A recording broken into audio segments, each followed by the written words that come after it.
last years of the 19th century, that human affairs were being watched from the timeless worlds of space. No one could have dreamed we were being scrutinized as someone with a microscope studies creatures that swarm and multiply in a drop of water. Few men even considered the possibility of life on other planets. And yet, across the gulf of space, minds immeasurably superior to ours regarded this Earth with envious eyes. And slowly and surely, they drew their plans against us.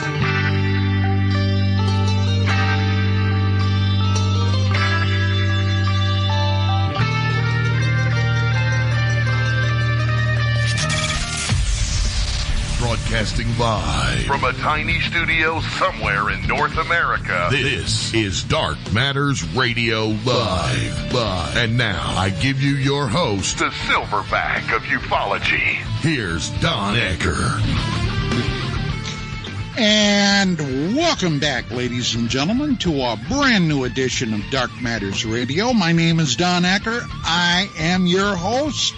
And we are broadcasting all of this from sunny Southern California, where I take that signal and I whip it all the way back to the state of New York, where it gets beamed out to the cosmos. And here you are. Welcome back. And last week on our show, we unfortunately ran into some extremely severe technical issues. My guest, Mr. Tracy Torme, was not able to stay on the beam, and as it turned out, neither did I. And the bottom line was that I said we would have Tracy come back, and by golly, he's here tonight. Tracy, welcome back, my friend. How you doing? Thank you, Don. And you said sunny California. Boy, that's an understatement right now, isn't it? Oh my Lord, it is. Well, I'll tell you, I told my wife earlier today, I said, you realize that it feels like we are in some eastern coast state like Virginia or Florida? The humidity out here, which is practically unheard of, is brutal today. We're pushing up somewhere in the high 90s, and I got to tell you, it's, well, we had a word for it back east, Tracy. It's muggy. Yeah, it sure is. I got a question for you. After listening to the opening of the show again, you've got that wonderful clip from the War of the Worlds. I saw that there's a new War of the Worlds series that's on. I was very curious about it. I TiVo'd it and tried to watch it. Turns out we don't get that channel. I think it's Epix. So I haven't seen it. Have you heard anything about it? Is it any good? This is totally news to me. Yeah, there's a new War of the Worlds series. I think it's Gabriel Byrne is the star of it. And really interested to see if it's any good. Oh, Bill just sent me, our producer, Bill Skywatcher, just sent me a fast blast note, and he said, Don, it's terrible. Oh, really? For shame. Oh. Did you see the Tom Cruise movie? Yeah, I did. What did you think of that? I gotta tell you, Tracy, I honestly, I wasn't impressed by it. You know, Gene Barry still in my book, and we're talking about, what, 1953? Yeah, that is, 50s, yeah. Yeah, that is the premier War of the Worlds movie as far as I'm concerned. Yeah, I thought the first, 20 or 30 minutes were really, really good, and then I thought it just petered out. I was really disappointed after that. Yeah, it's just one of those things, but you know, with everything happening right now in real time, who knows? I mean, really, if you get right down to it, who bloody knows? The War of the Worlds, the documentary, that's the next thing, right? Yeah, really, no kidding. Well, now, ladies and gentlemen, as I've mentioned before, I've spoken with Lou Elizondo several times. But Tracy knows Lou very much. Tracy, what's he been sending your way? Anything of note that you can talk about? Well, yeah, I think that Lou is very eager right now for the big government announcement that's going to be coming. I think I've heard it's a little less than a week away, and we already have some pretty good indications of what it is and isn't going to say. But the bottom line is they're being forced to reveal some things they never have before. They're doing it, dragging their feet as much as they can. They're not eager to do this, I can promise you that. But thanks largely to Lou and I guess Richard Mellon, they've gotten... You mean Chris Mellon. Chris Mellon, sorry. Exactly, thank you.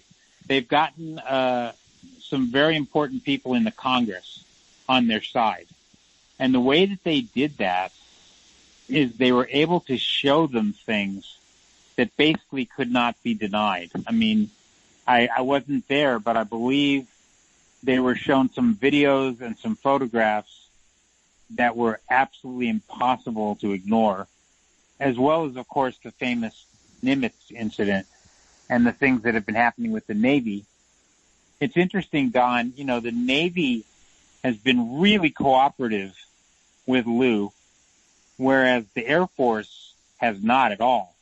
It's only very recently that the Air Force has started to reveal a few little things, but basically they have been against this for a long time. But for some reason, the Navy has been great.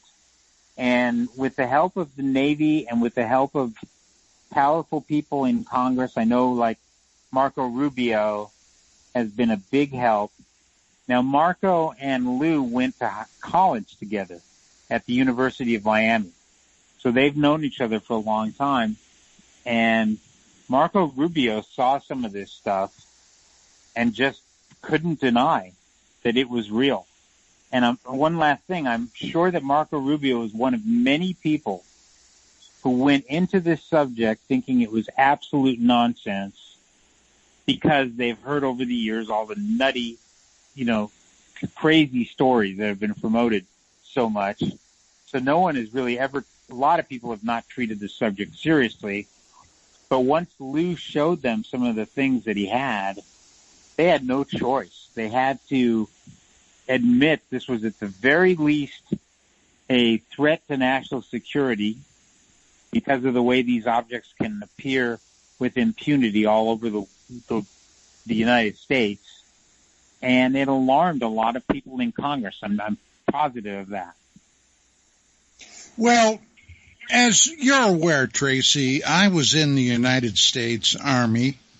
Of course, I knew a lot of guys that I grew up with, some that went into the Navy, other fellows went into the Air Force, the Marine Corps, and et cetera. Now, ever since I became actively interested in this topic, and we're talking about going back to the days of Frank Edwards and John Keel and people of that ilk, okay, Ivan Sanderson, Donald Kehoe, and we're talking primarily, as far as I'm concerned, in the early to mid 1960s, the Air Force, who were the people that took the point on the entire UFO thing, have since the beginning treated their secrets, to coin an old archaic, saying from a long time ago, like a June bride. Okay, they've never admitted to nothing. Now, there may be a number of reasons for that. And I've mentioned this a number of times, and ladies and gentlemen, I'm going to mention it again. Back in the early 50s, the Secretary of the Navy was on an inspection tour. And this was, I believe, still under President Harry Truman. And Truman's administration was a Democratic administration. And he had been vice president under President Franklin Delano Roosevelt. Now, the Navy secretary went on a tour, an inspection and fact-finding tour out to Pearl Harbor. Now, this was just a very, very short time after the 1941 surprise attack on our military forces in Hawaii. So, I mean, the military was still, if you got right down to it, a raw nerve. And when he was going out there, we were at that point in another conflict in Korea, fighting the communist onslaught, trying to overrun South Korea. So, you know, things were pretty sticky. And on the way back from Hawaii, as he's flying over the continental United States, his aircraft was buzzed by a UFO, an unidentified flying object. Everybody on board the aircraft saw it. And he was, to state, you know, it's by no means an understatement, he was shocked from the tip of his head to the bottom of his toes. So when he gets back to D.C., now remember, the Secretary of the Navy, this guy is nobody to sneeze at. He gets back to D.C., the first thing he does is call up the Secretary of the Air Force, and he tells him what happened, what he saw, what happened with his aircraft. And the Secretary of the Air Force, when the Secretary of the Navy basically said, "Would you send me what you got on this over here? I want to see what's going on." The Secretary of the Air Force told the Secretary of the Navy in so many words, "You don't have a need to know." Well, if you were ever in the armed forces, you will know that there's always been inter-service rivalry. There's been rivalry between the Army and the Navy, the Marines, the Air Force, the Army. I mean, it's just the way it is. Well, I would imagine that Secretary of the Navy was quite put out. Now, one thing about the Navy, and they have traditionally been known for this, they have a second-to-no-one intelligence service. Naval intelligence is top-notch. Now, do I know this for a fact? Absolutely, I do not. But I would not for 1 second be surprised if the Secretary of the Navy didn't launch an immediate naval intelligence investigation. I would bet $1,000 on it in a heartbeat. Well, they never talked about it, though, have they? For over 60 years, the Navy has never really talked about what they might have discovered. Well, then the Nimitz thing happens in 2004. And who goes public with it ultimately? The U.S. Navy. Now, Tracy, I have asked a number of people about this, and both on the air and off the air. Don't you find it surprising, to say the least, that in all this brouhaha about UFO UAPs, the one group we've never heard from is the U.S. Air Force, is it? Yeah, I spoke to Lou about that directly. And I said, you know, Lou, you're getting so much cooperation from the Navy. What about the Air Force? And he basically told me they really didn't want any part of this. And he implied that they're dragging their feet on everything as much as they can. And I think that's the way it's always been. And I think nothing has changed. So I think when the big government release comes out, I don't think you're going to see a lot of cooperation from the Air Force. Well, for 70 years, and let's just be real up front, Tracy, the United States Air Force has lied through their teeth about this subject and topic, lied through their teeth, and they have gone out of their way to destroy people, including Major Don Kehoe back in 57, 58, when he was on the Mike Wallace television show. I forget what the hell that show was, but yeah, where I know the show. You're familiar with what I'm talking about, right? Yes, I am. Yeah. He came on the show and claimed that the Air Force has 4 documents that prove the reality of the UFO phenomena. And Wallace looked at him and said, well, you know what, Major Kehoe? I've talked to the Air Force, and they claimed that 3 of those documents don't exist, and the one that does exist does not say what you say it says. And that was an absolute, total, bald-faced lie. So those guys have always been liars. I think that there's a psychological element to the fact that it's probably more difficult for the Air Force to face up to the idea that they're so helpless to intercept these things when they want to appear over nuclear sites, both missile bases and power plants. And the Air Force is impotent, to do anything about it because the technology involved is so superior. And I think the Air Force doesn't really want to admit that they're not capable of really defending us if that was necessary. I think for whatever reason, the Navy is not so freaked out about all that. They're more willing to talk about it openly. So there's no question that the release that's coming is largely helped by the Navy. The Navy has been very cooperative from everything I've heard. Well, that makes perfect sense to me. Perfect sense. And once again, now nobody, I am sure, would call the Air Force to account because, hell, that's how people get away with stuff all the time. It depends upon who you know and who you're connected with. But how would they ever explain 70-plus years of bald-faced lying to the American public about this topic? How would they do it? Well, when it comes to the lies they've told, one thing they've done very, very effectively, this, Don, as well as anybody, all the really, really stupid cases get promoted. They end up in the tabloids. They end up on shows like Ancient Aliens.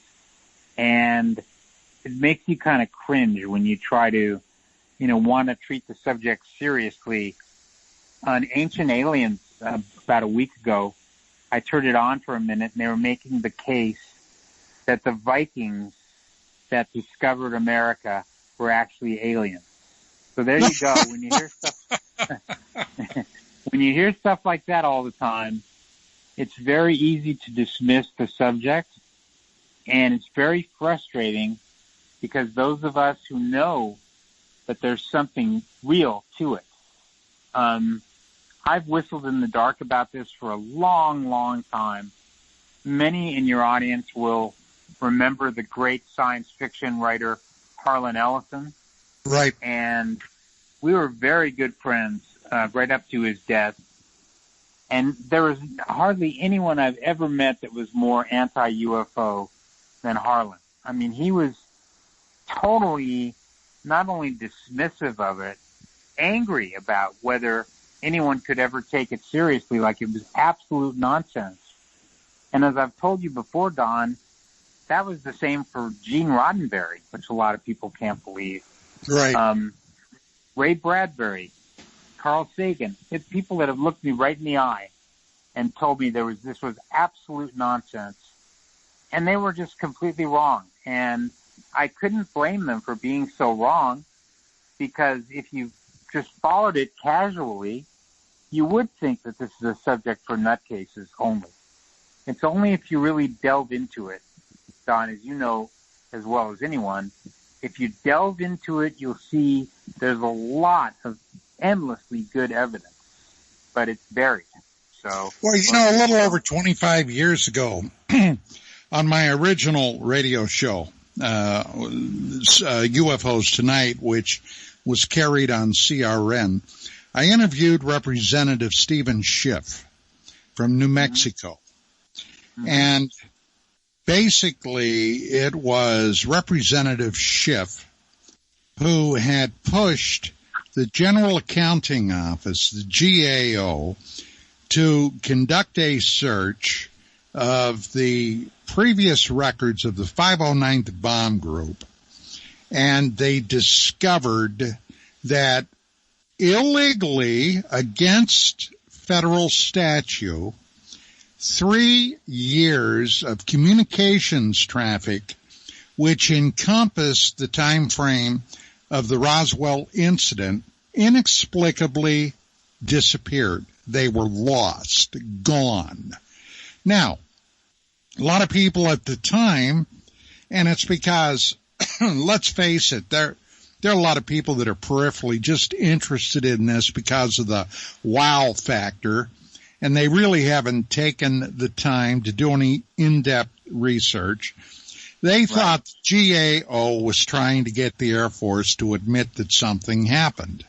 No, that was not in their purview. That's not what they were doing.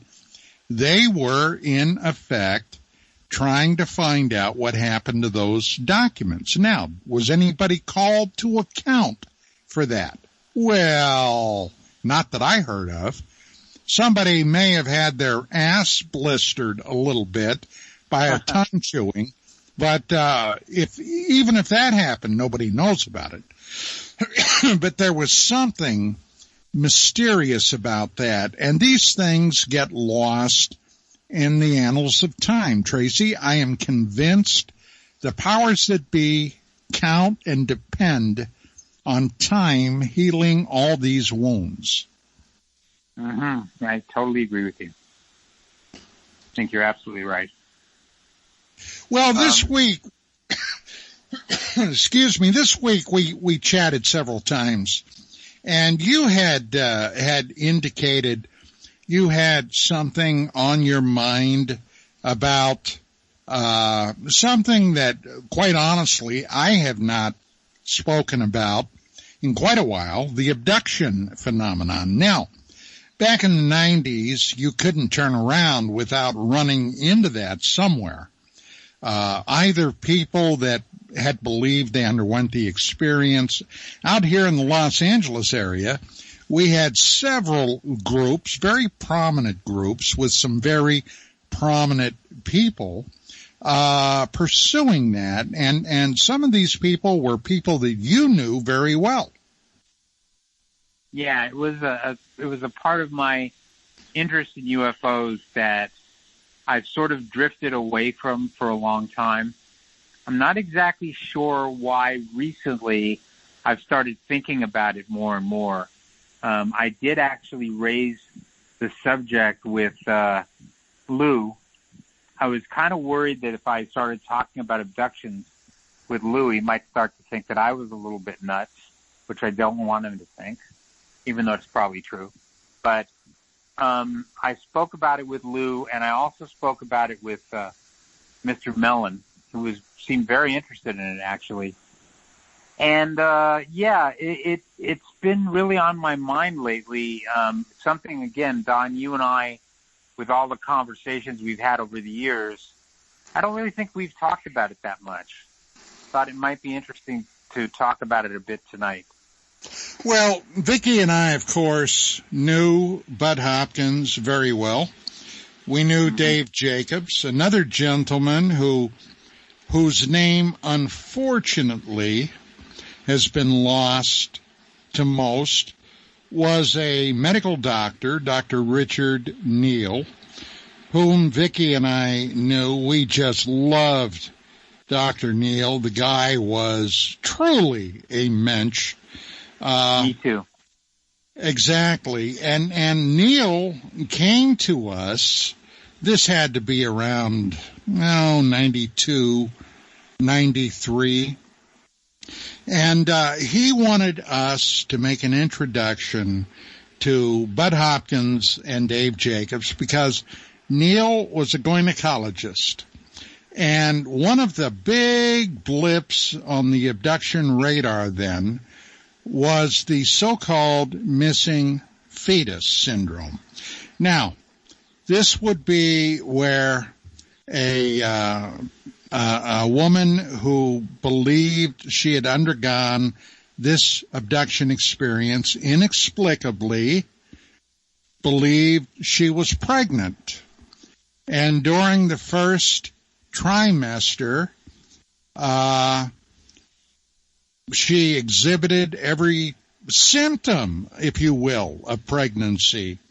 And then going to bed one night, she wakes up the next morning and it's gone. Okay.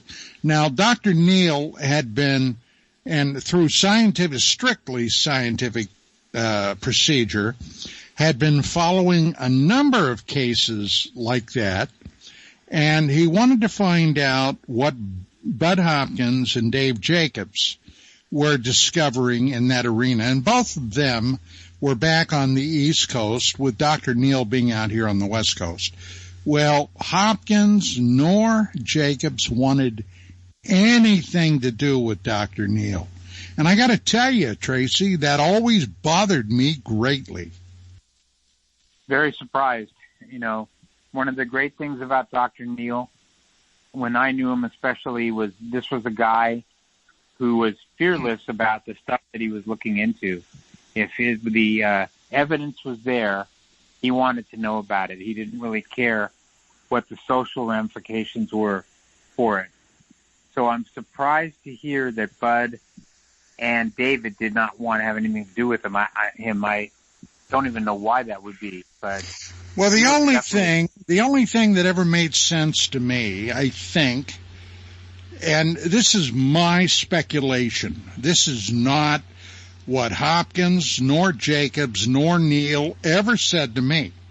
But I put my cop hat on, Tracy, and I looked at that and I thought to myself, what is the possible explanation?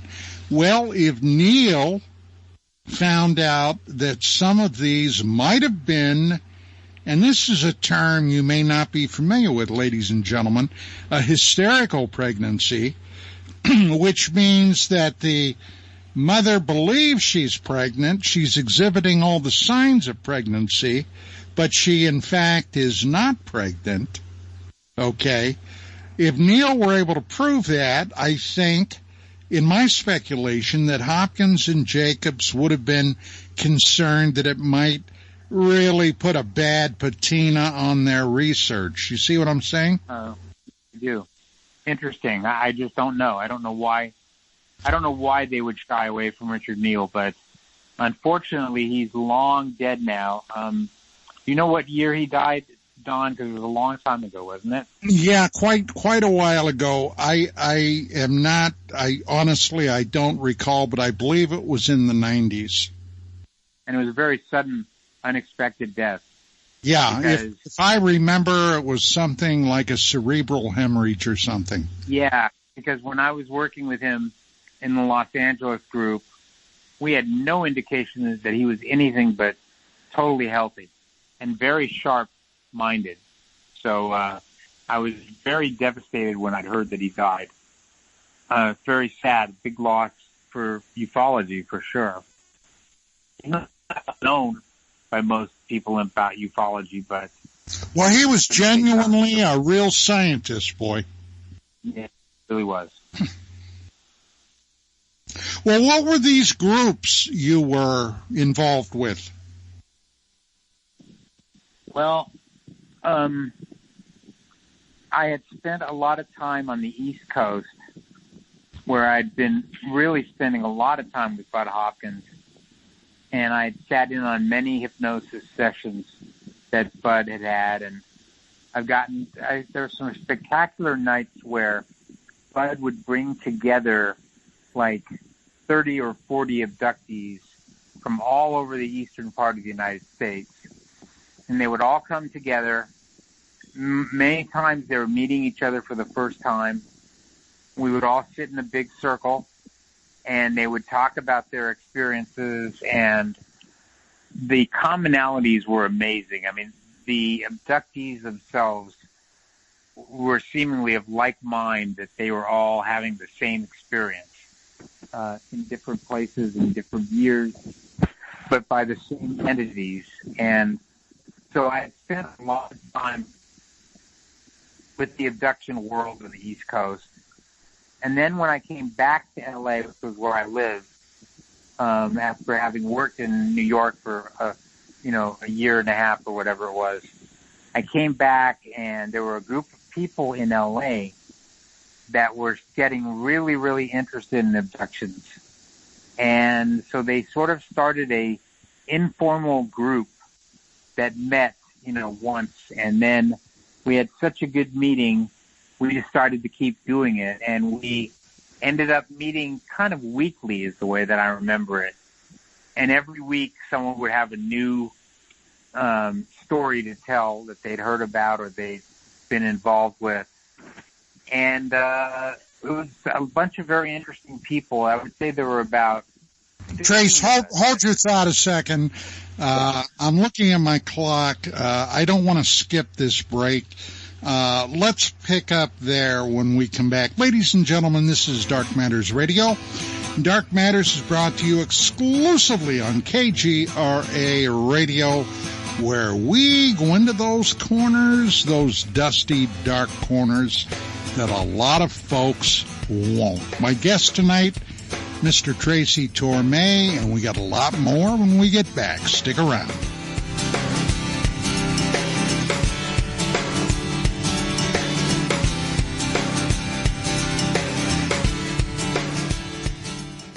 Folks, this is very important information. What's to be said about CBD? AncientLifeOil.com. Our CBD is made from hemp and has 0.003 THC, which means this wonderful product won't get you high, no matter what amount you take. What does CBD do for the body? My hands are tied, but you can Google CBD benefits and be astounded. When you're finished reading, you'll want to log on to AncientLifeOil.com. That's AncientLifeOil.com. and purchase. Life is good when you feel good. People are tired of pain. People are asking for non-GMO organic products to help them with, you fill in the blank. Legal in 49 states, and again, our CBD is made from hemp. Ancient Life Oil is about helping people one by one by one. If you wonder how good the product is, the CEO takes it every day without miss. AncientLifeOil.com. That's AncientLifeOil.com. Have a great day. Permanent industrial glue impossible to remove? Not anymore, because Handyman Formula by D-Bond is a patented chemical adhesive remover. It's used in the building and home maintenance industry, but now it's available for your home use, for your DIY projects. Unglue stickers, silicone rubber, labels, price tags, flex tape, weather stripping, carpet glue, wood glue, liquid nails, even 3M 5200. And it dissolves graffiti. Yeah, graffiti. Handyman Formula by D-Bond works, and it's safe to use on most surfaces. No need to call a professional. Don't get out the pliers and blowtorch. Just apply a little Handyman Formula by D-Bond and wait 90 seconds, then quickly and easily pull the items apart. Get unstuck. Visit DBondHandymanFormula.com. That's DBondHandymanFormula.com or call 561-575-4200. Handyman Formula by D-Bond. Every 2 seconds, someone needs blood. Whether it's a natural disaster or one single child suffering from illness, the American Red Cross stands ready to supply blood when it's most needed. But blood is a perishable product. Therefore, it must continuously be replenished. You can safely donate blood every 56 days. The need is constant and patients are waiting. Call your American Red Cross at 1-800-GIVE-LIFE to schedule your life-saving appointment. Please give blood today. Patients are depending on you. Hey members, the new KGRA DB app is now available on iOS and Android devices. Gain on-demand access to any KGRA DB programming. Download any show directly to your mobile device to listen or watch on the go. Go to the App Store and search KGRA DB. Now you have the inside contact for alternative talk radio. These guys are the best. KGRATV.com.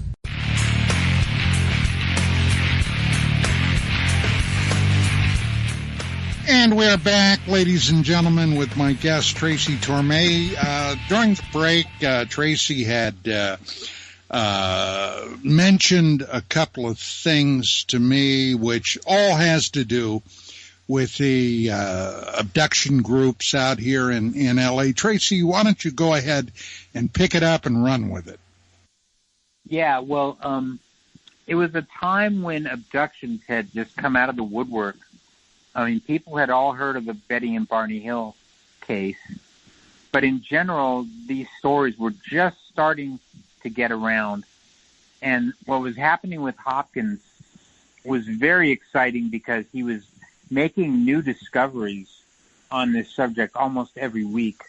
See, something would happen, and he'd say, "Oh my God!" And as an example, he came to believe eventually that if people were not abducted first as children, they were not going to be abducted. That basically everybody that had a legitimate abduction experience had its start at childhood. And that was something he had not expected at all when he first started out. So we were doing all this work in New York, and I was going and sitting in as often as I could at his house in Greenwich Village. And we'd go up to his sort of artist studio, and that's where he would do his hypnosis with these people. And I witnessed it a lot, and I got to meet a lot of the abductees. So when I came back to L.A., my head was still swimming with all this stuff, because if it was real and if it was what it seemed to be, it might be the whole key to the entire UFO mystery. It might be what it's all really about, because it was sort of the one place where aliens, if you want to use that term, were seemingly interacting with people on a regular basis. You muffled out there for a second, Tracy. I don't know what happened, but you just suddenly muffled out.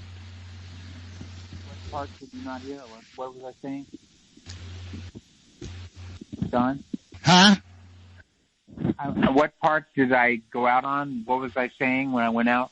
Well, you were talking about when you came back and you were, your head was swimming with everything you had discovered with Hopkins. Yeah. So when I returned to Los Angeles, I was still thinking a lot about these abductions, because it's very hard to witness them firsthand and not be affected by them. They're very, very powerful. And so when the Los Angeles group, I started talking about having regular meetings on this. At first, I was a bit hesitant, because I was kind of thinking, well, I kind of decided to leave this stuff behind me when I left the East and came back West. But now all these very, interested and intelligent people were very fascinated by it and wanted to pursue it. So we started doing that. And I would say it lasted, for the best of my knowledge, maybe a year and a half or so, where we met every week. And there were, special visitors that would come in and tell us their stories. And the guy you mentioned, Richard Neal, was a big part of this. And it was amazing. And the reason that I stopped, and the reason that I think the group kind of dissolved, was that after a while, these stories got around so much that suddenly people were being influenced by them. And when they would come in and they'd start to tell us their abduction stories, we were much more suspicious that they had been influenced by something they had heard. Whereas when we first started with Bud Hopkins, if you asked anyone what an alien looked like, you'd get 100 different answers. But once Bud started doing his work, everyone started knowing about the Greys with the bald head and the big eyes and all of that. So when someone would come into our group in Los Angeles and tell us that a bunch of these Greys had abducted them, it's not that we disbelieved them, but it's that we were much more concerned that they've heard those stories somewhere and then they had a dream about it, or a hallucination about it, or a fantasy about it.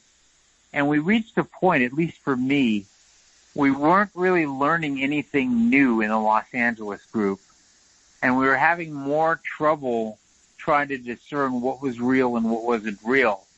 And I think it got a bit frustrating after a while, and we just kind of decided that we'd hit the wall, and we disbanded. Basically, that's where that group ended. Not because we ever came to the conclusion that this stuff wasn't real, but because we were starting to hear the same things again and again, and maybe that was good, but maybe it wasn't. So that's what happened in Los Angeles. And okay, then, I got a big question for you, and this is concerned with a case that was extremely contentious back in the day when it first became publicly known. And even to this day, there are still pros and cons about it. But you had been involved with these abductees, and you were very involved with the Travis Walton situation. Now, right. Walton disappeared, was apparently abducted. Others here, may have been abducted for an hour or so, but they ended up back. Walton didn't for a week. What, in your opinion, is the major differences between Walton's experience and these other people, Tracy? Okay, well, Travis Walton's case was not a typical abduction in any way. It was an abduction in the sense that he was away for a while and he was put on a table and he saw the little gray guys. All of that's the same, but nothing else is the same. And the reason is, in my opinion, because I've done a lot of thinking on this, I think what happened to Travis was a hit-and-run accident, not really an abduction. He got too close to this object. It wasn't expected. It wasn't controlled. And then he got hit by a beam of energy, and the others thought that he'd been killed by it. I think they took him away somewhere else, somewhere off the earth, where they may have brought him back to life. And I've even mentioned this to Travis, and he admits that this has crossed his mind too.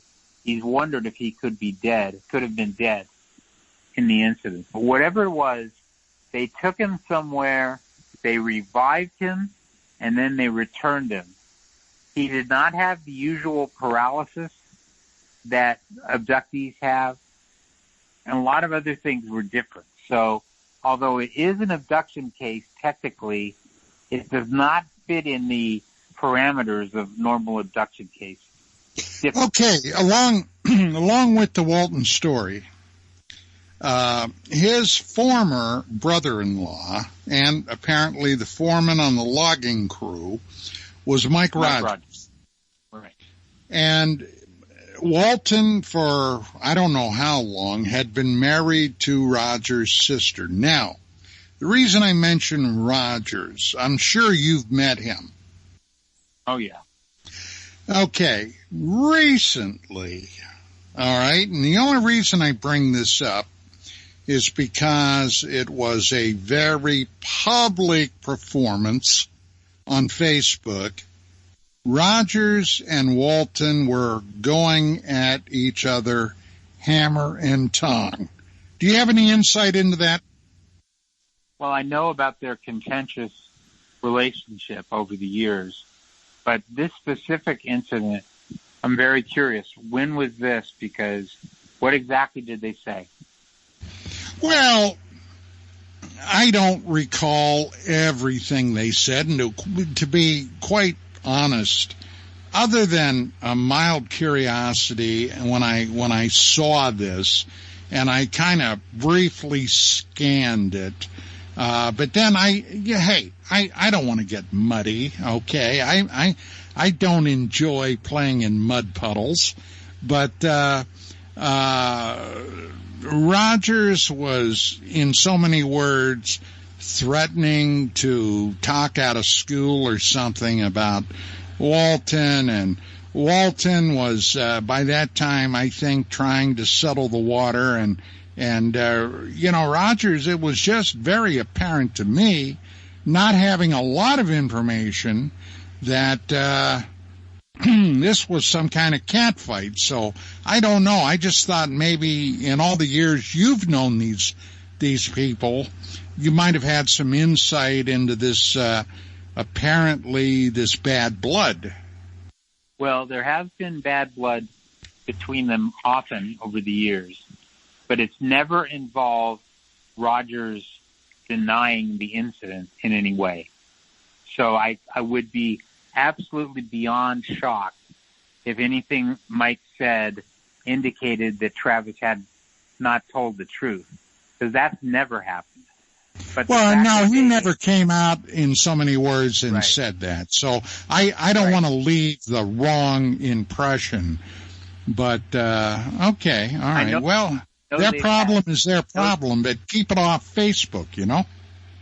Yeah, I know they've had a lot of, contentious things go on between the two of them for many years. Some of it I think stems from Mike still feeling a lot of guilt for driving off and leaving Travis in the abduction site. And that's what Fire in the Sky was, a lot of it was about. And I think that's really eaten at Mike over the years, to be honest. Okay. I got a question that came in from, the KGRA chat lounge, and this is from, one of our listeners and our buddy Ronald. He said, this is for both of the speakers. I guess he means you and I. Yeah. What do you think is the most unexplained UFO story that has you scratching your head? I think the Zamora case from Socorro, New Mexico would be near the top of my list. Also, the Rendlesham Forest case, also known as the Bentwaters case, that's a pretty great one, too. There have been so many. Falcon Lake case in Canada, that's a really good one, too. Now, none of these may mean anything to people that are not really familiar with the subject. If they want to ever look them up, those are the ones that come to my mind. What do you think, Don? Well, they are all good cases, but if it comes down to what I think are the most unexplained, invariably I pick the military cases, the incursions over nuclear weapons storage areas, which in fact Bentwaters could be counted in there. But I'm talking about interfering with ICBM missiles. And the other one for me is the STS-48 shuttle incident, where something, I don't know who, but something was shooting at something in outer space right past the shuttle.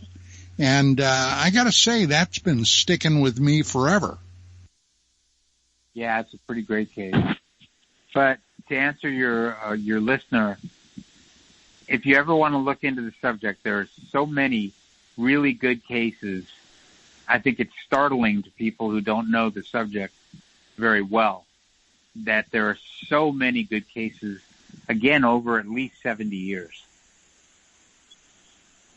Oh my God, yes, and actually, if you get right down to it, far beyond the last 70 years.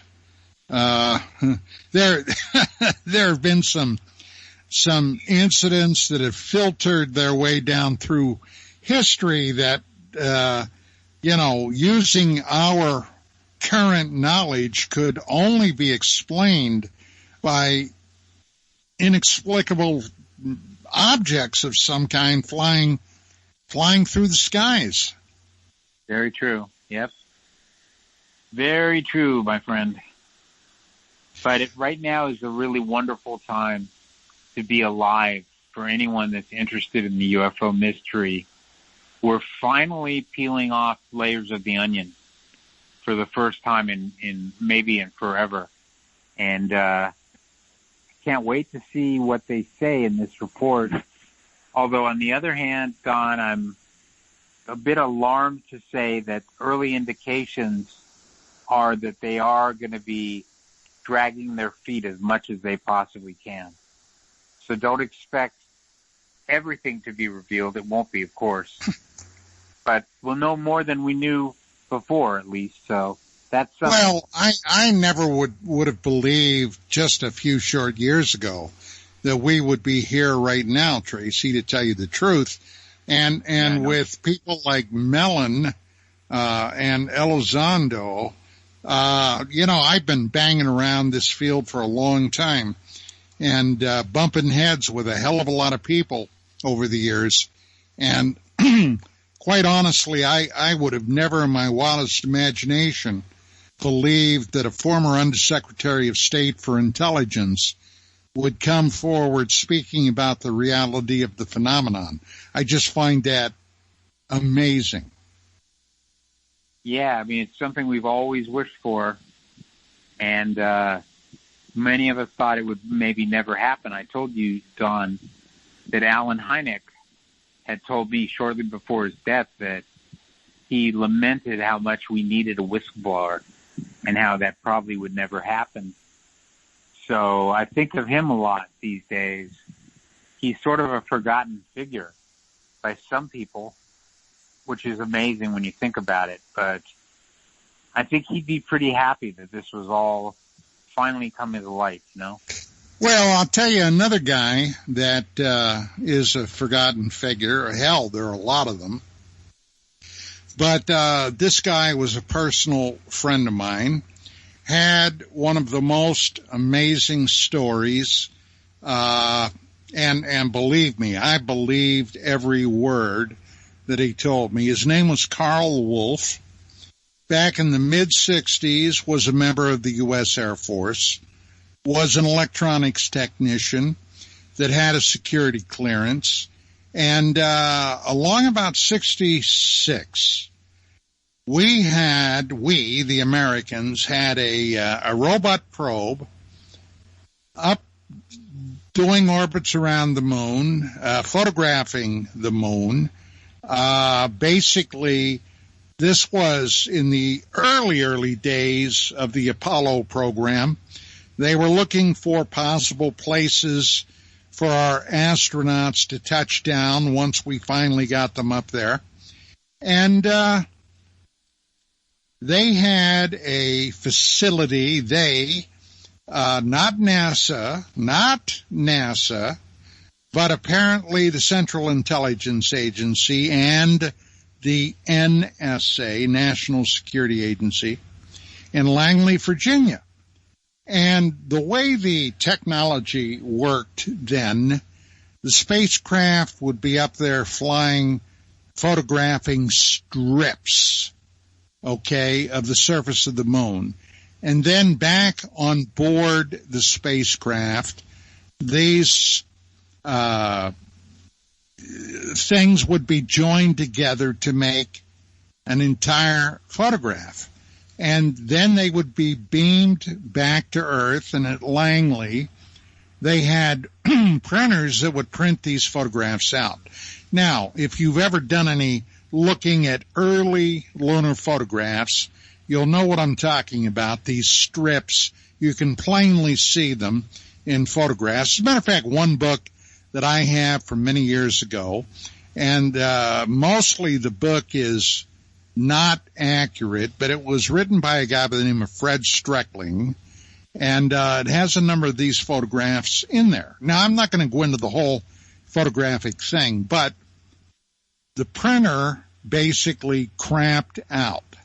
So they called back to Carl Wolf's unit requesting a technician to be sent over there, find out what the heck the problem is. These photographs were piling up, so he could fix the printer, they could get back to work.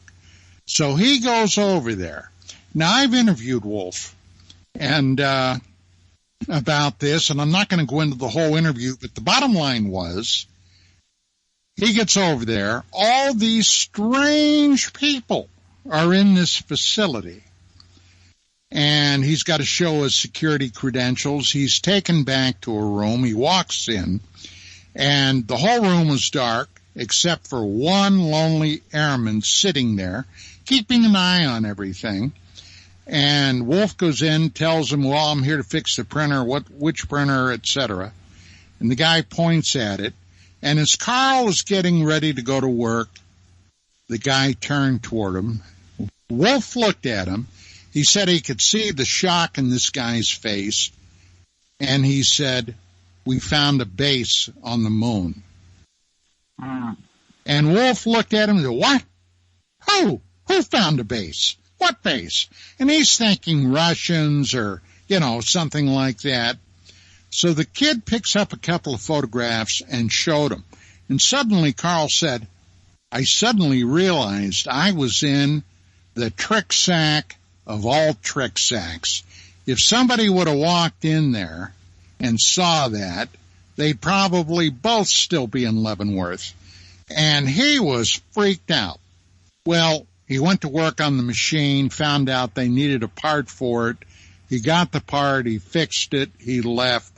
And then for the next month, he was convinced that there were going to be news stories that they had found a base on the moon.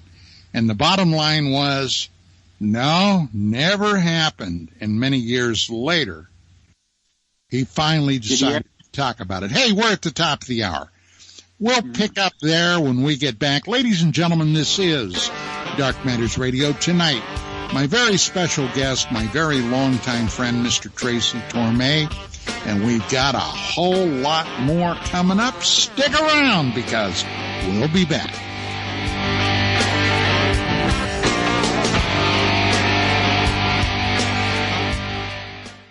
Hi, I'm your host, Smokey Colbert, filling in for Smokey because after 75 years of... Only you can prevent wildfires. Turns out there's much more to say. Nearly 90% of wildfires are caused by us humans being careless, dumping our used barbecue coals willy-nilly. Guess the song was wrong. We did start the fire. That's why I respect Mother Nature and her trees, whether coniferous or new car scented. Brought to you by the U.S. Forest Service, your state forester, and the Ad Council. Hi, folks. It's troubling times, and fear is pushing emotions, which in turn pushes health the wrong direction. Do you ever get an ache because life is uneasy? Try Life Change Tea at GetTheTea.com. Life Change Tea works on your digestive tract, helping to move food through quicker and comfortably so your health is spot on. Life Change Tea may not help with world issues, but it will help with your digestive issues. A glass a day helps keep the intruders away. So, change your life today. Log on to GetTheTea.com. That's GetTheTea.com. If your health game is off, get on by ordering Life Change Tea. GetTheTea.com. And while you're on our site, look around at the great non-GMO organic supplements. And if you're a sales shopper, go to our specials page and see what's for you. I've been drinking the tea for 12 years and I'm sure glad for its health benefits. Again, that's GetTheTea.com. GetTheTea.com. The tea that makes you go.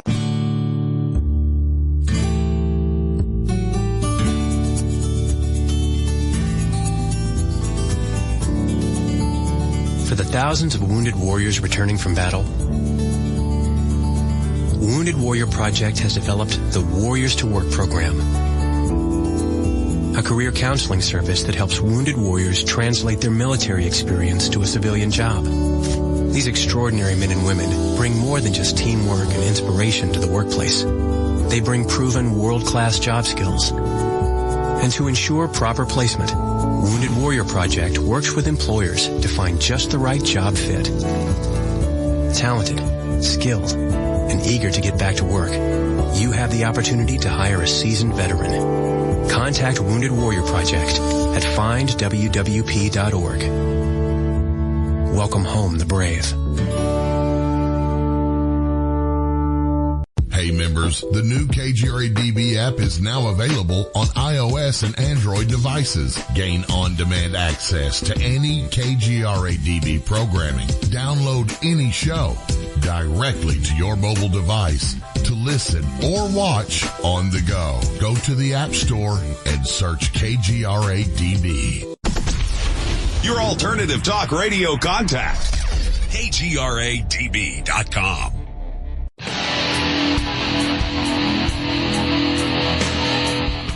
And we're back with hour number 2 with Mr. Tracy Torme. Tracy, I wanted to finish up that story with Carl Wolf. Carl was unfortunately killed in he was riding a bicycle and was hit by a truck and was basically, killed on impact. So unfortunately, we can never get him to revisit that thing. But I got to say that he introduced me to a producer on Channel 13. You remember when Channel 13 was independent? And I forget now who the heck was running it. But this lady, this producer, worked in the news division. And she did an entire week of special reports on all kinds of things involving the UFO phenomenon. Area 51, the Lazar story, this thing on the moon, because I was very, very deeply involved then in lunar research. You may recall that. And I totally remember. Yeah. Specialty. Yeah. And anyway, after that series aired, and there was some other things that were going on that kind of interfered with some of those reports. And quite honestly, I was always a little suspicious about that, because some of those reports were pretty amazing if you were not somebody with a lot of information about this overall phenomena. But anyway, I tried to get Carl to come back on later to talk about this, and he had been one of the people that had been invited by Stephen Greer back in the early beginnings of the millennium for that Washington Press Club get-together. You may recall that.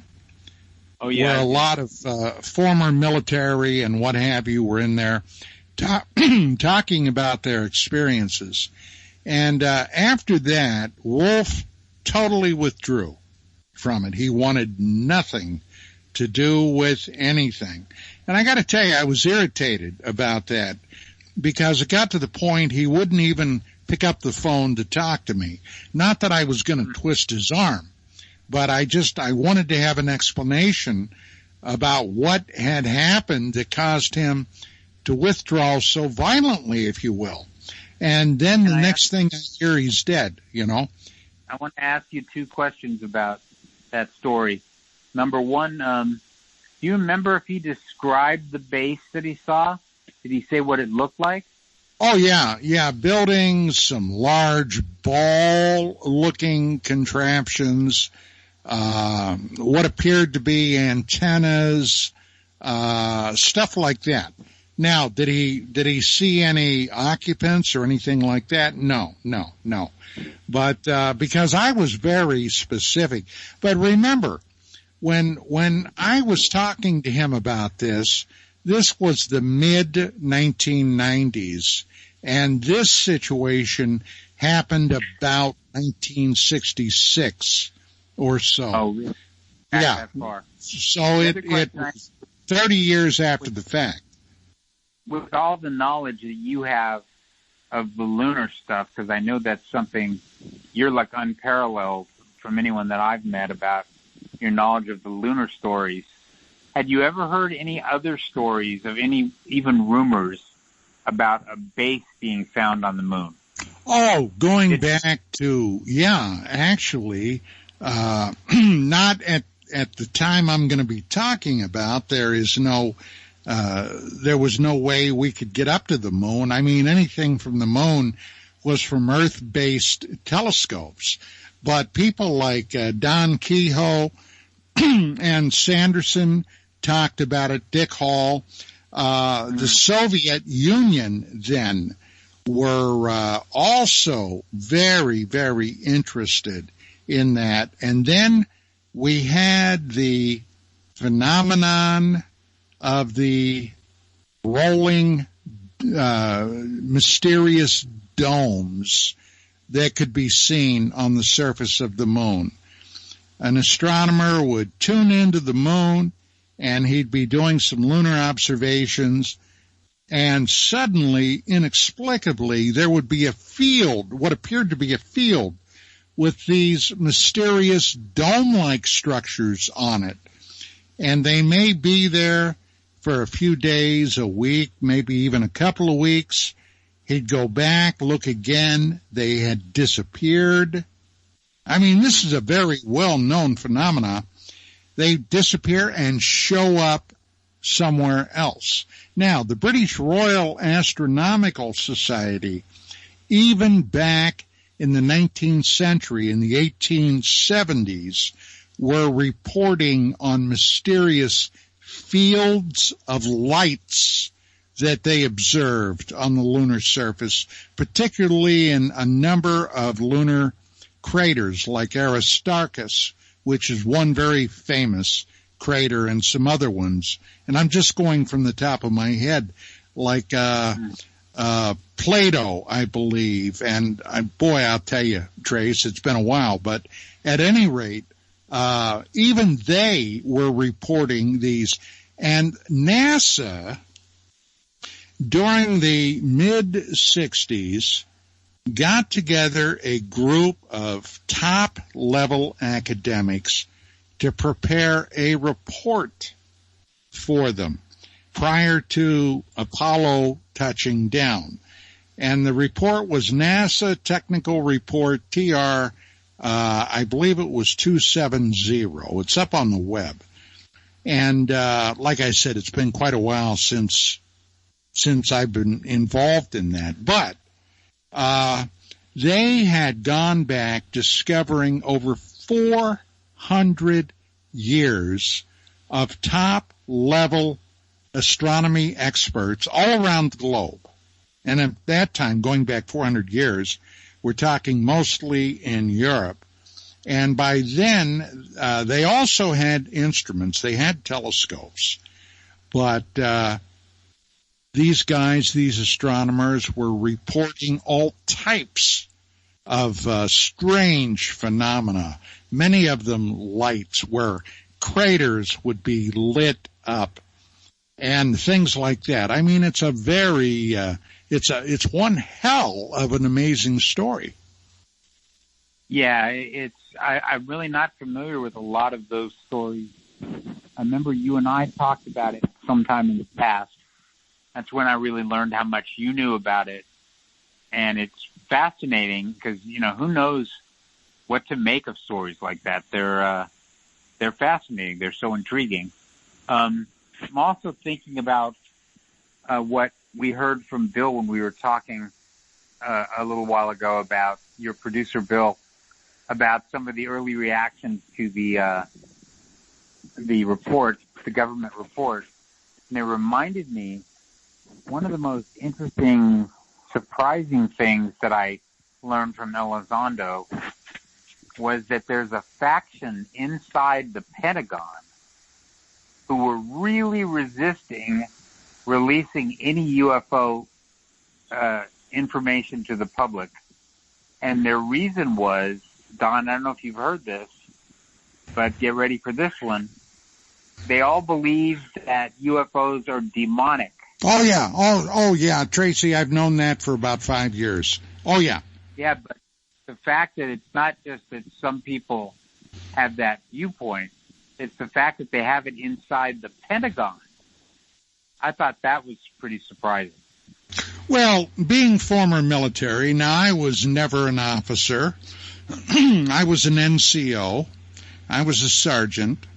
But just looking at it from the standpoint of here is something that very possibly is a threat to our safety, our well-being, a threat to our security, and you have people going in there with a preconceived notion that it's demonic, we should steer away from it.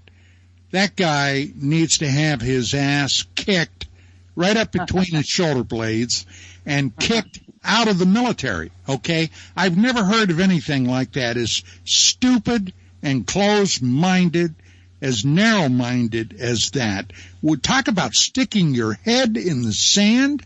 My God. Yeah. Yeah. And Elizondo told me one of the very last times I spoke with him, that if I told you this guy's name, you'd know who he was. Oh, okay.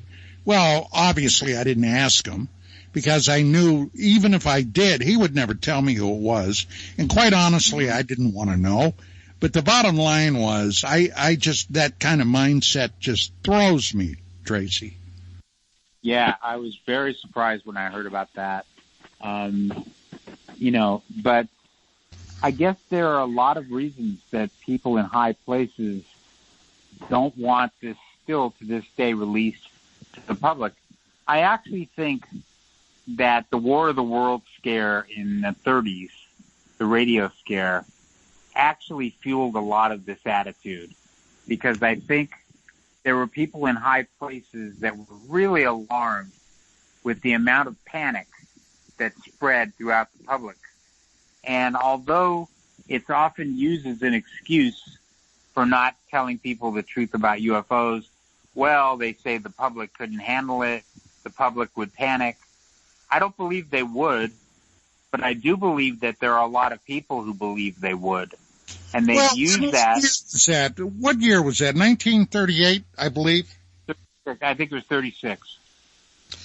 Well, regardless, 36, 38, there was a hell of a lot going on in the world then. The Japanese had invaded Manchuria, and then they invaded China. Hitler and the Nazis were putting pressure on governments all over Europe. They were putting pressure on Czechoslovakia. I mean, good God, they annexed Czechoslovakia because the Czechs were sold out by Neville Chamberlain. Did you know Czechoslovakia was ready to go to war with the Nazis when they were putting all that pressure on them, claiming that Czechoslovakia had the Sudetenland Deutschvolk, the actually previously German people in Czechoslovakia. Now they were Czech, but actually their roots were German. That was the excuse Hitler used, where he took it over. Then he ended up invading Poland in 1939. I mean, I think there were a lot of war nerves here at that point. There's no doubt that that's true. But I think that these days, my personal feeling is, if we found out that these aliens, if you want to use the term, are overtly hostile to us with a superior technology, yes, I think there could be a certain amount of panic. But if you just are telling people there's a non-earthly presence that is involved with us in some way, I don't believe people would panic at all. I think they've been conditioned kind of to almost accept that. Well, you and I have had, God only knows how many chats over the years about this very thing. And, I've always been of the mind that there's no doubt in my mind this is a very, very real phenomenon. And when we were publishing UFO Magazine, as you can imagine, Tracy, the stories that we were hit with over the years. But during all that period of time, I was continually bombarded by a number of people telling us at the magazine that there were at least 6 or 7 different groups of ETs that were coming here to planet Earth. This was the story. And they said, now, there's a couple of groups that are very favorably disposed toward the human race. They're our friends. Oh, okay. Did that come to you by way of their business card they were passing out or what? You know, those kind of things, you never really could get the real story. But then there were several groups that were benign at best, totally indifferent at least. But there was one group, and this came to me a number of times. Now, I don't know if they all had the same agent, Tracy, or what. But this one group was very unfavorably disposed toward the human race. Let me guess, Don. It was the reptilians, right? That seems to somehow play into it, yeah. Yeah, that's what I heard. Now, here's something that I found odd, shall we say. Very odd and unusual. You know, I knew Ingo Swann. Ingo was the guy that designed the protocols for the remote viewing program for the Pentagon, the CIA, and whoever else was involved in that mix. And the guy was, and I had personal experience of this, the guy was probably in the top 10, if not the top 5, for highly gifted psychics on planet Earth. I mean, the guy was actually scary, okay? Mm-hmm. Now, we had dinner one night over in Burbank, and Vicki and I went over, met him and some other people, and had a delightful dinner at a little Italian restaurant over there, and I think somehow, unfortunately, that place went out of business during this damn pandemic. But anyway, we had a lovely evening, about 4.5, 5 hours, and we were talking about a lot of things, and I had already read Ingo's book, Penetration. As a matter of fact, I've got a copy of it here. It's one of my prized possessions. You're familiar with that book, right? I thought that was a porno movie. No. No. The name of the book is Penetration.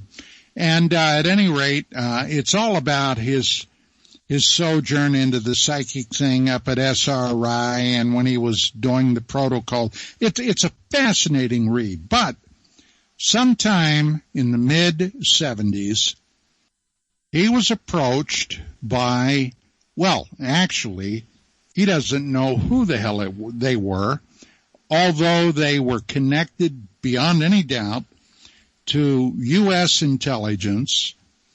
He thought they were an ultra-black covert ops team. But at any rate, they wanted to hire his talent for 3 or 4 days to remotely view some coordinates, okay? So through a whole bunch of cloak and dagger business, he got picked up, was taken to an airfield, blindfolded, hooded, flown to this location, got off the airplane, was taken downstairs in an underground facility, okay, taken into a room. They were paying him $1,000 a day.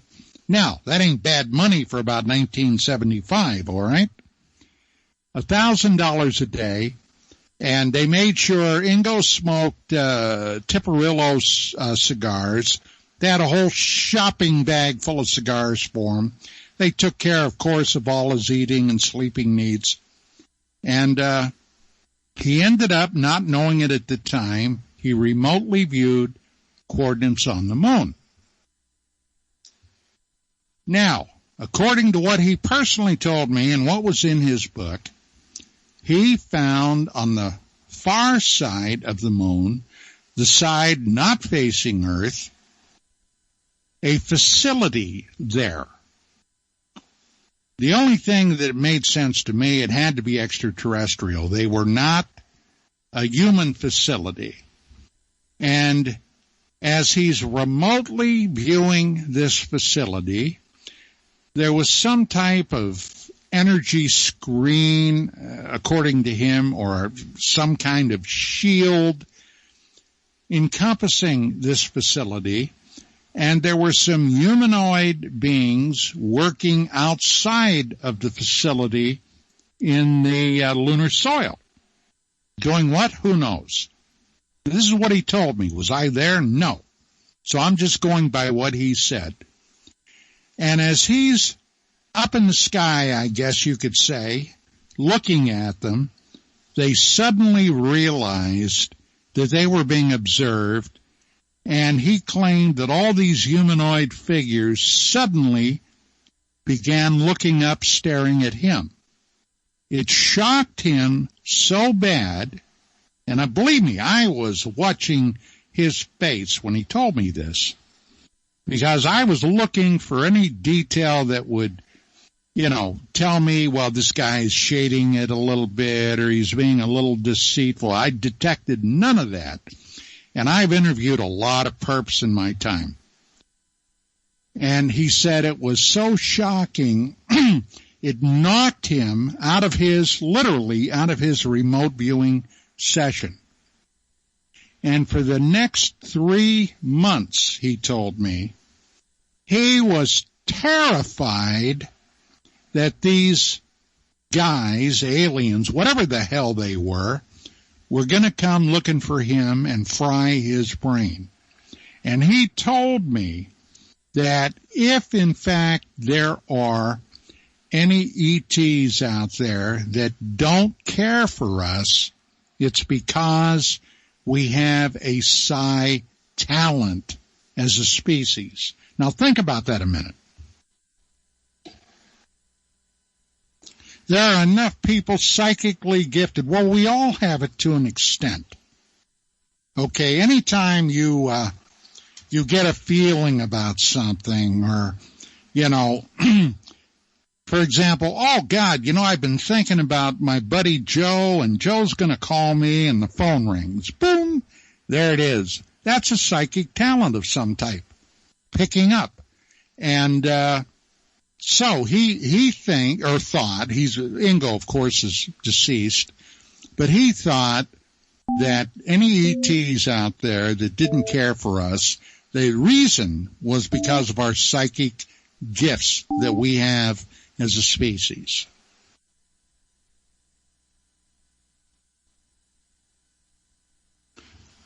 Do you have any thoughts about that? Don, we're actually getting Tracy back. Hey guys. There he is. Bill, is it you? Okay. Well, I guess you lost all that. You didn't hear me, did you? Well, I'm wondering if it's either Gremlins or the Men in Black that keep interfering. I'm beginning to think it's the goddamn Men in Black, to tell you the truth. Yeah, maybe. But anyway, I'm back now. That was a fascinating story when you were telling it, so I'm going to have to listen to the whole show. Well, when did you drop off the board? You were talking about, let me remember because we've had a long conversation. Okay, here, let me just briefly, talking about the guy that wrote Penetration, and you were talking a little bit about him. Yeah, he was out here on the West Coast, and Vicky went to dinner with him. Yeah, we went to dinner with him, and we had a 4.5, 5 hour dinner, and we talked about a lot of things, and I really pumped him about his book Penetration and this incident that happened where he was hired by what appeared to be some intelligence types that wanted to hire his services for a few days to remotely view some coordinates. And it ended up being on the moon, Tracy. You hear me? Mm-hmm. Yeah. And apparently he discovered on the far side of the moon what appeared to be a base or facility that was encompassed by some type of energy field, and there were actually humanoid beings outside of the base working in the lunar dirt. All right? And as he's remotely viewing them, suddenly they knew they were being observed, and they all started looking up, and he was in his mind's eye, he was above them looking down.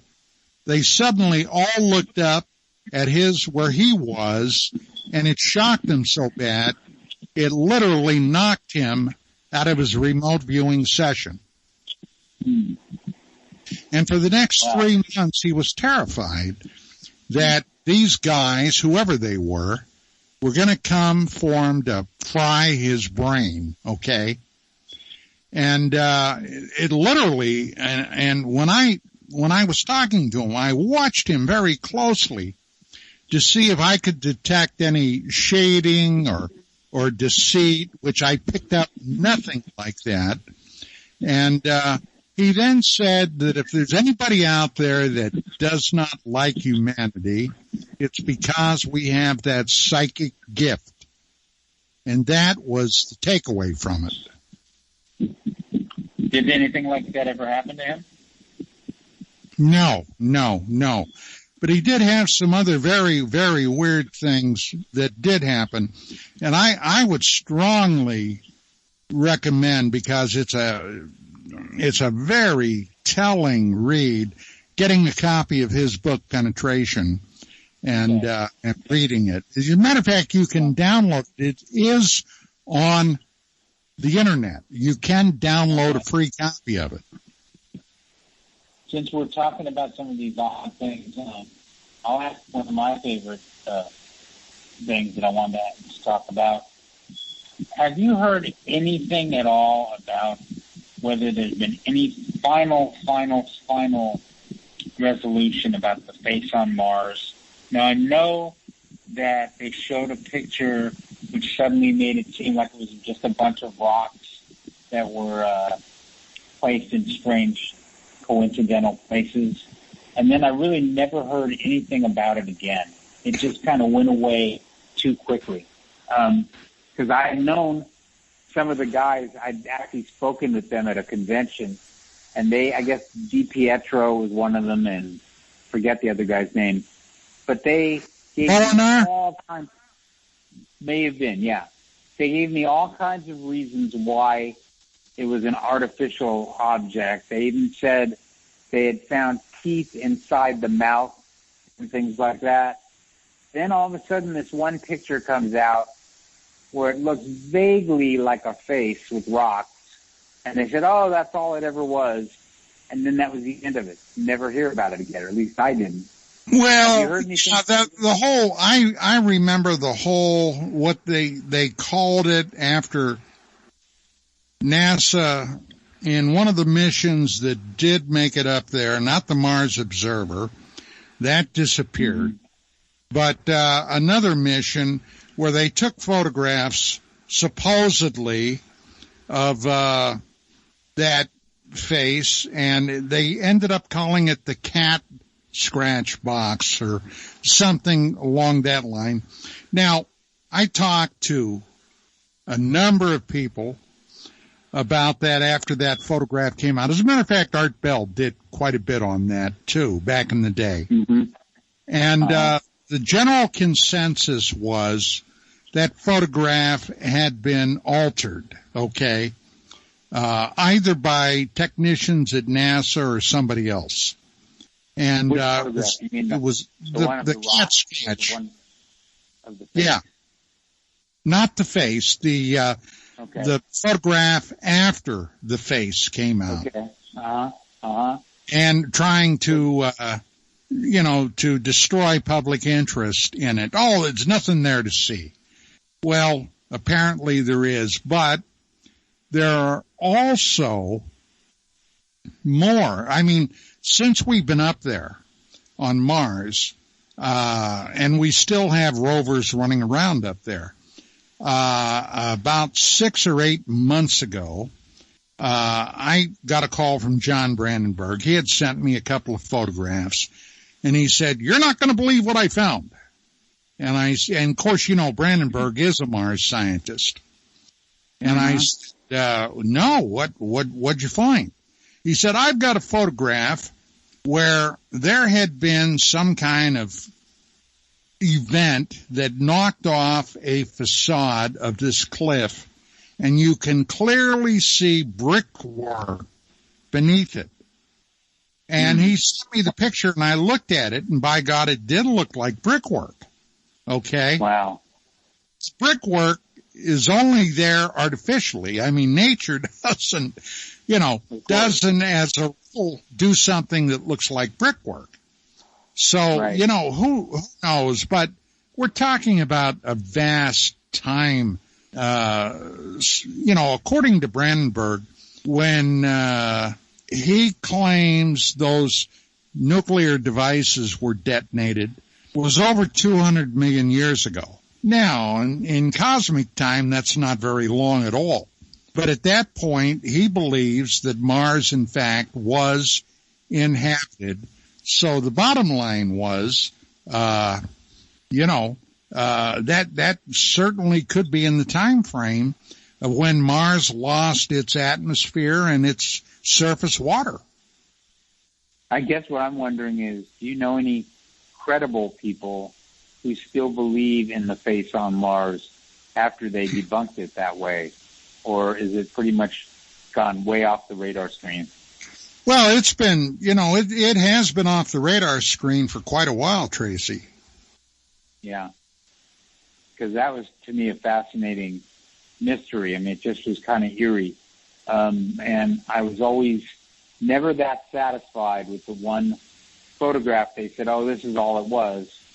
I had to really look at it hard to even see a similarity to a face. And I guess you could slightly, but I was really suspicious of that photograph. And I watched closely after that to see if there'd be follow-ups to it. And I really haven't seen any myself. So I figured you would know. I've got another question that filtered in from the chat lounge. And this is for either Don or Tracy. I've talked enough tonight, Tracy, so you're on board, buddy. Since the government has destroyed the lives of experiencers, Tracy, how do you think the government could ever come out and admit all they know? What would be the situation for them to admit it? This is from Marie. Well, I don't think they will admit all that they know. I think we're going to find out very quickly that they're only giving us a portion of what they know.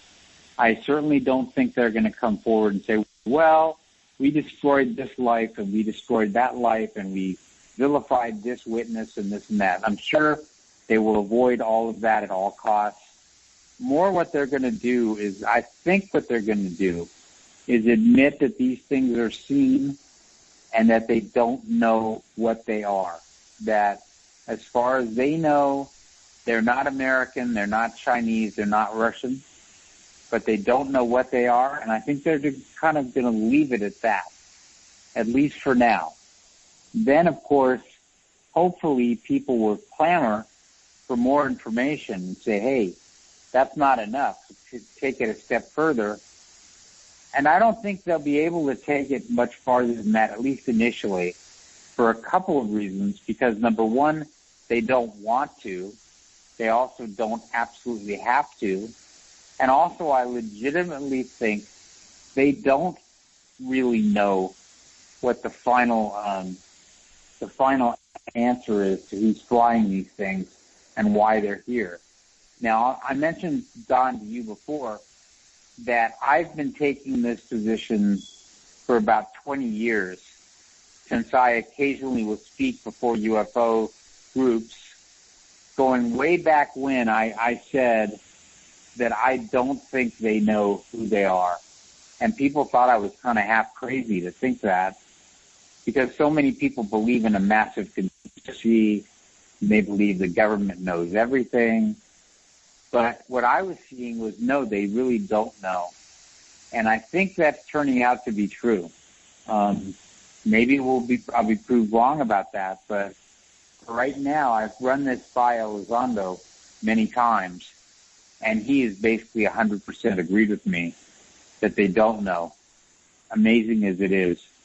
As to why they don't know, I think personally, if you look into the history of UFOs, the intelligence behind it, whoever is behind it, what I honestly believe, Don, is they're not like us.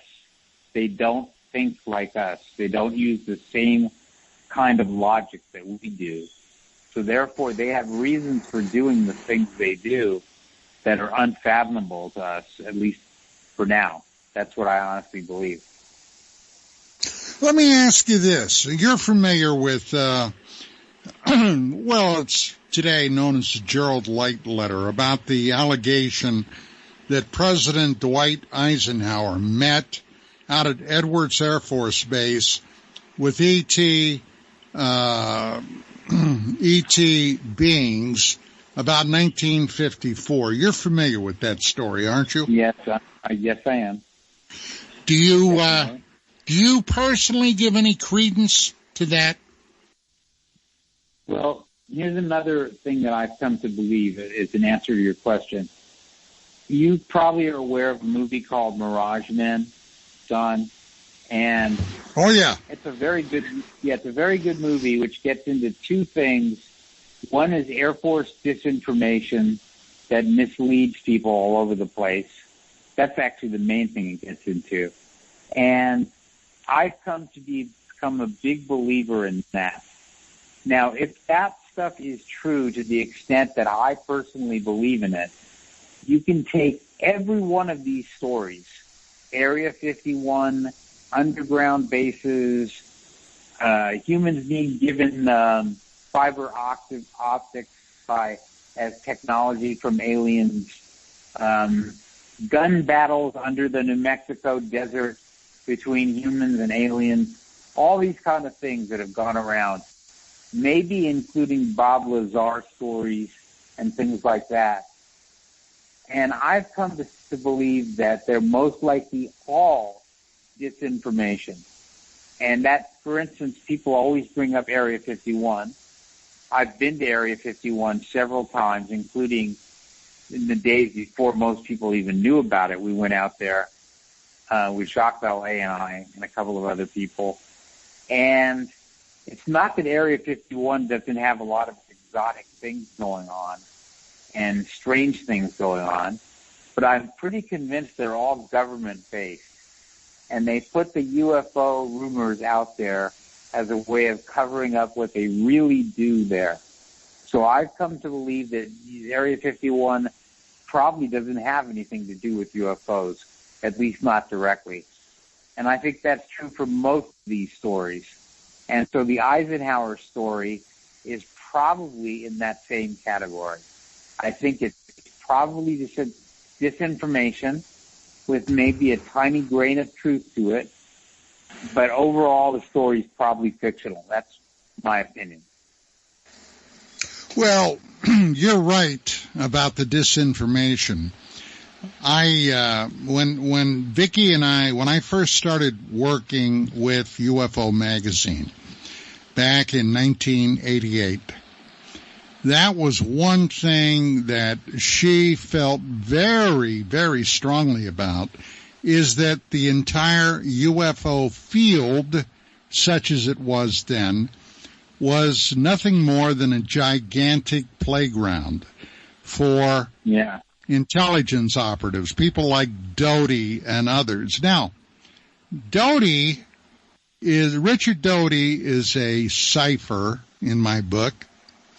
Here's a guy that definitely was in AFOSI, the Air Force Office of Special Investigations. He was, beyond any doubt, at least as far as I'm concerned, one of Bill Moore's sources. The guy is up to his eyeballs in the Serpo business 20 years ago or thereabouts. You know, the exchange of astronauts going to an ET planet and being there a number of years. You're familiar with all that, right? Oh, yeah. The guy was, well, I don't want to get profane, but the guy was a shit as far as I'm concerned. Now, the thing about his AFOSI service, and this was something that struck me as a former criminal investigator, he was tossed out of AFOSI, and he ended up retiring from the Air Force in food service. Now, in order to get bounced, have your security clearance taken away, and get bounced, you got to do something pretty juicy, all right? And I never could find out why they got rid of him. Do you have any insight into it? I know at one point you and Moore were close colleagues. Do you have any insight into that? Well, I knew all about Doty before his name was really known by most people. I had actually heard some recordings of him having conversations with Bill Moore. So he was on my radar screen for a long time. He seemed like a very shady guy, but he was also very good at what he did. So nothing he did would totally surprise me, but I'd also like to say that your wife is such a smart woman. I've always known that, but I think what she thinks about the UFO field, the more she got to learn about it, is right on the mark. And that, to answer another thing that you brought up, anyone that tells you there are 7 types of aliens coming here, here's who 5 of them are, here's who 2 of them are, here's what all their motivations are, I'm 99.9% convinced it's all disinformation. As soon as you start to hear stuff like that, it's been cleverly put out there by people like Richard Doty, who know that there are so many gullible people in the UFO field who will take these stories and run with them forever. And then the UFO people that are trying to get to the bottom of this will chase their tails endlessly. And it's very effective, but it's sad at the same time. And I know you know what I'm talking about, Don. Oh, yeah. Well, I don't want you to think that that I bought into those various alien groups that were right. given to me. Right, I just found it very interesting, you know, that, and some of these people, I mean, good God, some of this stuff was so far out in left field, it's unbelievable. Well, you mentioned Art Bell. Shows were always interesting, but I would listen to them. People would come up with the craziest stories, and he would never ask one hard question to them. They would just accept everything they were saying. No, he was a consummate circus ringleader, ringmaster. I mean, you know, he didn't want to ask questions that would chew into his ratings. Yes, but it was disappointing. I stopped listening after a while because you've got to ask at least a few tough questions, because what Carl Sagan said once that I thought was immensely wise is that famous quote, I'm sure you know it, Don, extraordinary claims require extraordinary proof. And that's true. If you don't live by that, you know, that mantra, you're going to be taken for a ride quite often. Well, you know, he was very prescient with that. But on the other hand, he was one of those guys that never, ever took a look at it. Yeah, his mind was made up. Yeah, I was always puzzled by that. He's so smart. How could he be so wrong about this subject? But Seth Shostak is exactly the same way, and that's the guy that runs SETI, and he's the same way. It's just unfortunate. They've all bought into the horrible propaganda that's been put out there by people like Richard Doty. to give Richard Doty credit, because if that's what he's been doing, it's been very successful. Really hey, has. I got another question from Bill. This is from our producer.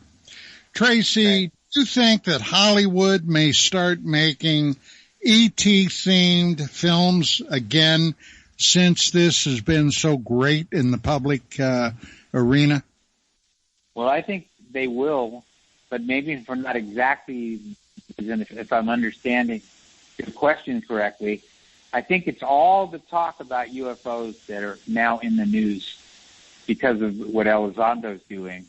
It is on everyone's consciousness now, not as much as it should be, but it's still, coming along in that way. So I do think Hollywood will take note of that and make some alien-based movies again. I think that's going to happen for sure. Definitely. But you never know what Hollywood's going to do, and I know that better than anyone.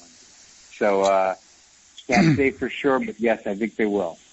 You had said something early in the show that we've touched on before in previous broadcasts, but I find it still to this day shocking. The great bird of the galaxy, Gene Roddenberry, okay, the man who brought us Star Trek, who brought us the Vulcans, and brought us the Klingons, and brought us, the Andorians, and all these other races. And he got pissed at you when he found out you had an interest in this field, didn't he? Yeah, I can tell you, by the way, that Gene was not someone that you ever wanted pissed at you. Believe me.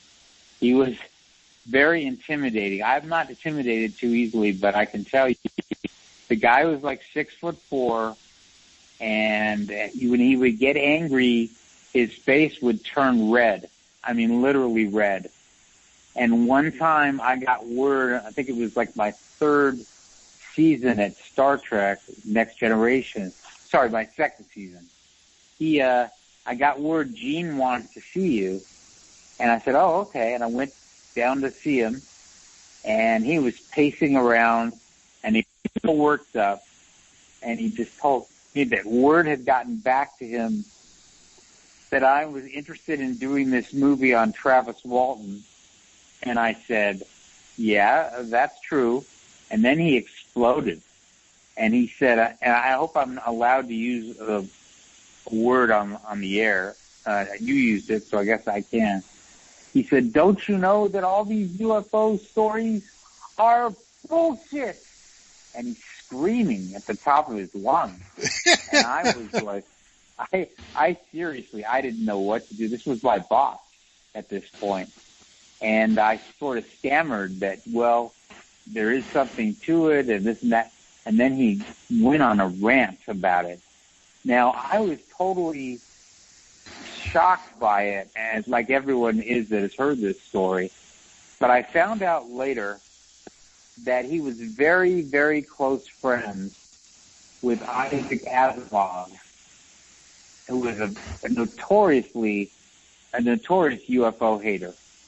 And he had apparently worked on him for a long time about how all these UFO stories were just bullshit, for want of a better word.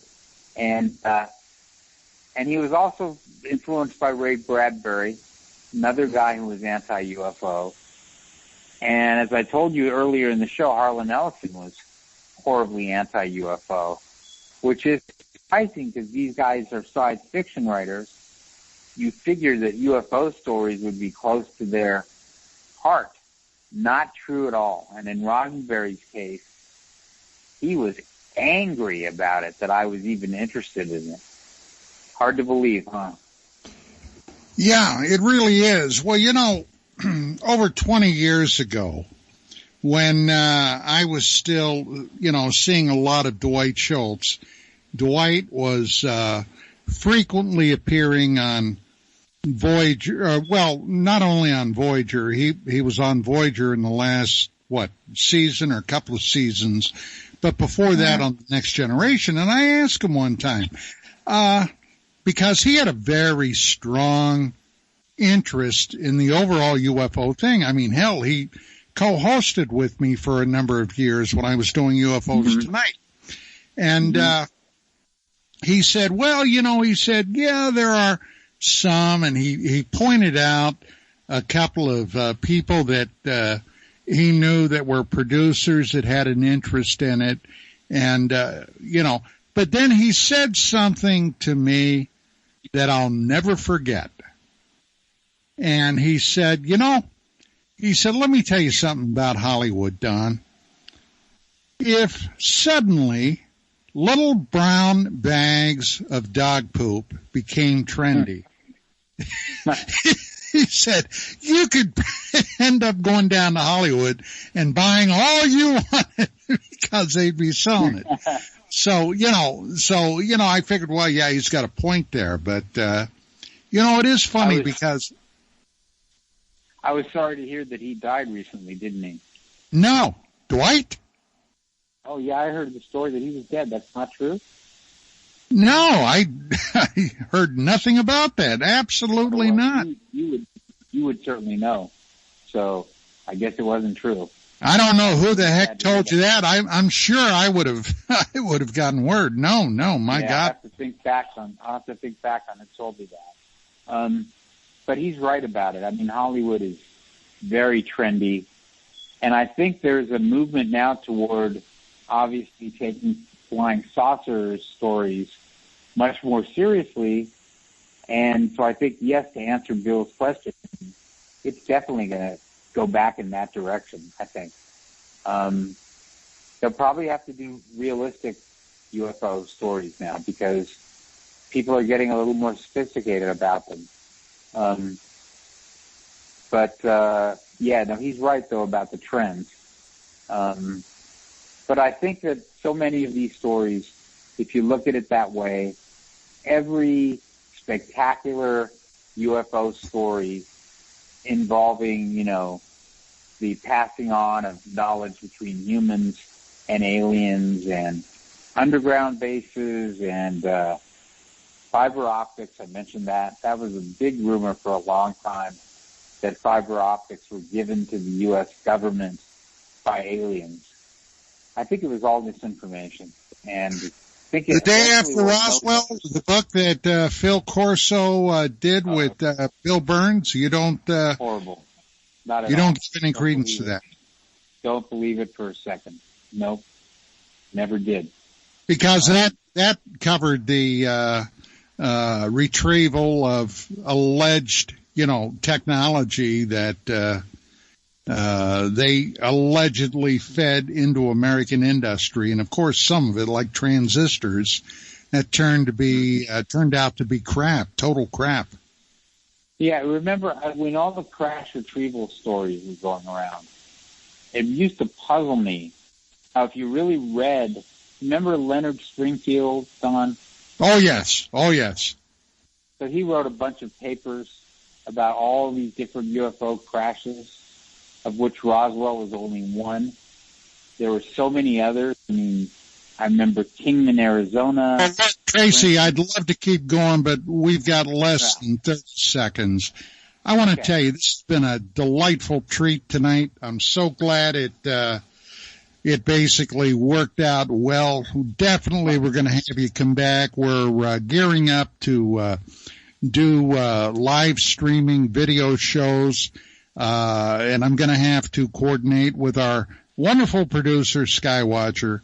But this has been a real treat. Thank you so much. Please come back again soon. And thank you, buddy, and I'll get a haircut before I make an appearance. Okay. All right, sounds good. And that's it for this week, ladies and gentlemen. Have a great weekend. Keep your eyes pointed up, and we'll see you next time. Godspeed.